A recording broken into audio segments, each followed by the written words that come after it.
Guys, kau pernah tak buka laptop tapi tak tahu nak tulis apa? Aku pun dulu macam tu juga. Tapi sekarang, aku dah ada satu tools power gila. Ni dia, tools ajaib MyGPT's YB. Tool ni bukan biasa-biasa tau. Dia bantu aku buat konten dengan pantas tanpa pening kepala. Bila kau type mula, tools ini akan terus tanya soalan. Dia tanya nama awak. Okey, nama aku contohnya Mat Jeb.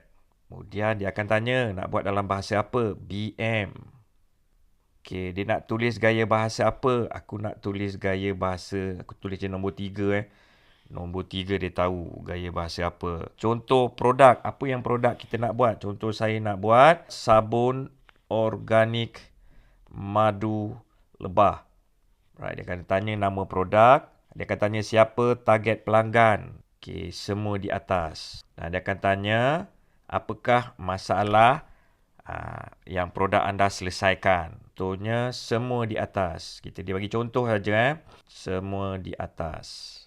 So, jawab je semua soalan. Kemudian dia akan tanya siapa pemilik produk ini. Kembara Enterprise. Ini contoh nama syarikat.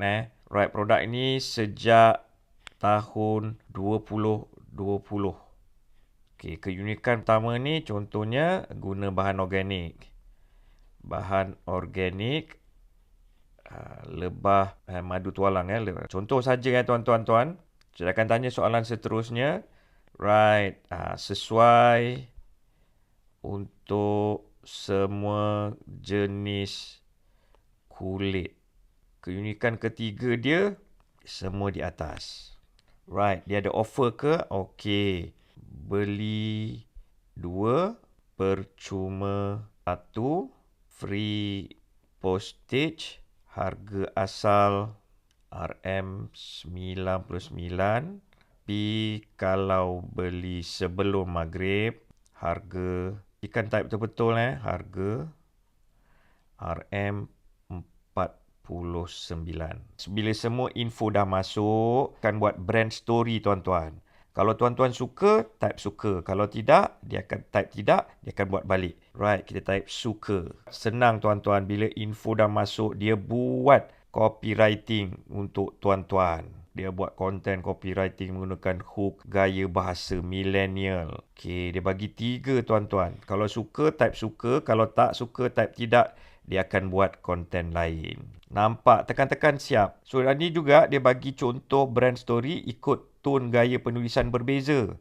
Dia ada gaya bahasa Melayu pasar, gaya bahasa Melayu formal, gaya bahasa budak WeChat.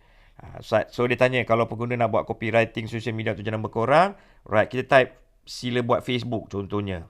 Masuk saja, dia akan buat skrip video review produk. Dalam masa 5 minit terus siap ikut info. Tak payah tulis dari kosong. Nampak tu. Ini dia buat review produk punya skrip. Senang. Tak payah tulis daripada kosong. Semua dah sistematik. Siap ada template ikut niche. Update ikut trend. Guna ChatGPT free aja. Tak payah bayar lebih pun. Ni macam kau ada tim copywriter duduk sebelah. Nak tulis pun rasa confident. Idea pun datang mencurah-curah. Okey, kita nak buat type POV style. Dia tanya, harga asal RM39, tapi sekarang kau boleh dapat dengan early bird. Harga dia RM29 saja, tapi stok limited tau. Tak payah fikir panjang. Tekan link, type mula sekarang dan tengok sendiri macam mana tools ini ubah cara kau buat konten.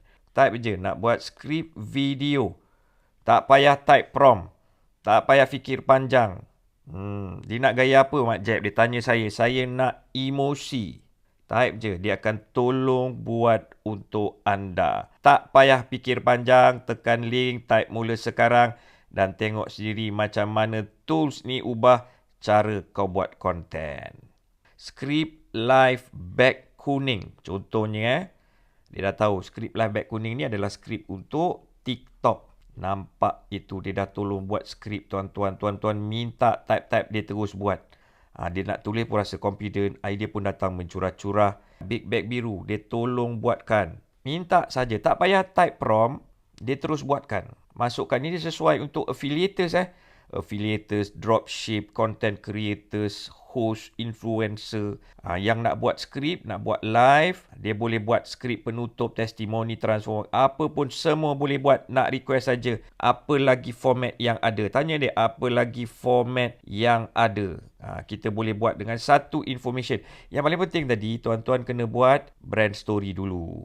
Beg kuning ada, beg biru ada, live sembang branding yang ada, template hook ada, jenis posting yang boleh buat, idea content yang boleh dibuat. Yes, yang ini saya dah masukkan. Ada contoh, ada 100 idea content untuk awareness boleh buat. Jenis posting yang boleh dibuat. Sebab ini saya dah masukkan information untuk tuan-tuan buat. Tak payah fikir panjang. Nampak tu panjang skrip. Dalam masa 5 minit dah boleh buat konten anda. Kalau anda suka video ini, sila tekan button ini. Kalau boleh, belanjalah sikit love. Komenlah sikit tentang apa yang anda suka tentang video ini. Dan jangan lupa, kalau anda suka, tolong tekan favorite. Dan jangan lupa, share lah sikit dengan kawan-kawan yang ada di luar sana. Macam mana kita nak share? Tekan button ini, tekan button share atau repost post ini. Macam senang je dia buat kan? Betul, macam gampang. Nak tak? Nak. Apa lagi?